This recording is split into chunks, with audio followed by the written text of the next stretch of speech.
అన్నారు. నాకు సినిమాలు పెరిగే కొద్దీ విటమిన్ ఇంజెక్షన్ పెరుగుతూనే ఉంది.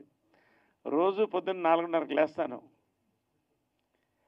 5:30కి అందరికి గుడ్ మార్నింగ్స్ పెట్టేస్తాను.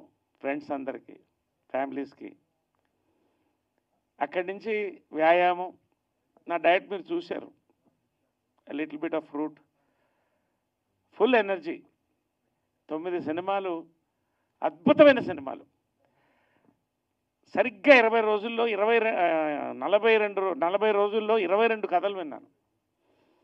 అందులో నాకు నచ్చినవి, నేను చేయగలిగినవి, కొత్తగా చేయగలిగినవి తీసుకున్నాను నేను. చాలా సినిమాలు ఈ సంవత్సరం మేము ముందుకు తీసుకొస్తున్నాం.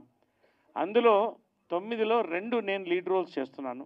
ఆ డీటెయిల్స్ అన్నీ కూడా మీకు మళ్ళీ ఇటు హీరోగా, ఇటు క్యారెక్టర్ యాక్టర్గా I like to call myself a lead actor then a hero. And I feel that is right. ఆ కథకి నాయకుడుగా గత సంవత్సరం ప్రత్యేకంగా వీరాంజనేయుల విహారయాత్ర ఓటీటీలో ఒక సంచలనం, వినాప్లో. అది నాకు మళ్ళీ ఒక హీరోగా, ఒక లీడ్ యాక్టర్గా ఓటీటీలో కూడా కొత్త మార్కెట్ తెచ్చిపెట్టింది. నాకు చాలా సంతోషంగా ఉంది అది. ఇవాళ థియేటర్, ఓటీటీ 2 కూడా సైమల్టేనియస్గా నడుస్తున్నాయి. ఎవరూ భయపడాల్సిన అవసరం లేదు. ఈ రోజున సంక్రాంతికి వస్తున్నాము,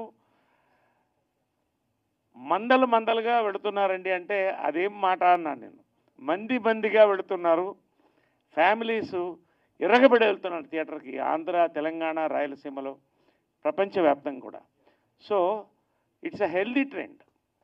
ఇవాళ థియేటర్ అండ్ ఓటీటీ రెండిటి కూడా నేను ఉన్నాను. రెండిట్లో ప్రత్యేకంగా ఓటీటీలో నాకంటూ ఒక మార్కెట్ రావడం అనేది చాలా సంతోషంగా ఉంది. ఇది మీతో పంచుకుంటున్నాను ఈ year. So this is my basic. ఇది రానున్న రోజుల్లో మీకు మంచి సినిమాలు రిలీజ్ కాబోతున్నాయి. నారా రోహిత్తో సుందరకాండ, అదేవిధంగా మన ఇంద్రగంటి మోహన్ కృష్ణ గారు, ఆయనతో ఇవన్నీ